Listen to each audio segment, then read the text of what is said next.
உலக அரசுகளின் அதிகாரத்தை யாருக்கு கொடுப்பேன் என்று அலகை கூறியது. தான் விரும்பியவருக்கு கொடுப்பேன் என்றது.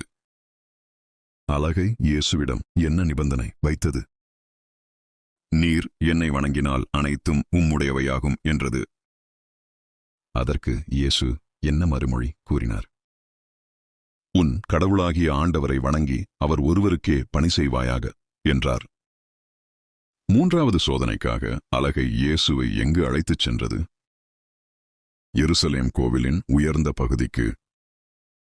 எருசலேம் கோவிலின் உயர்ந்த பகுதிக்கு கூட்டிச் சென்ற அலகை இயேசுவிடம் என்ன கூறியது? நீர் இறைமகன் என்றால் இங்கிருந்து கீழே குதியும் என்றது. கடவுள் யாருக்கு கட்டளையிடுவார் என்று அலகை கூறியது? தம் தூதருக்கு. இயேசுவின் சோதனைகள் எதை நமக்கு கற்பிக்கின்றன? கடவுளின் வார்த்தையில் உறுதியாக இருந்து சோதனைகளை வெல்ல வேண்டும் என்பதை. சோதனைகளின் போது இயேசு எதை ஆதாரமாக கொண்டு பதிலளித்தார்? மறைநூல் வசனங்களை.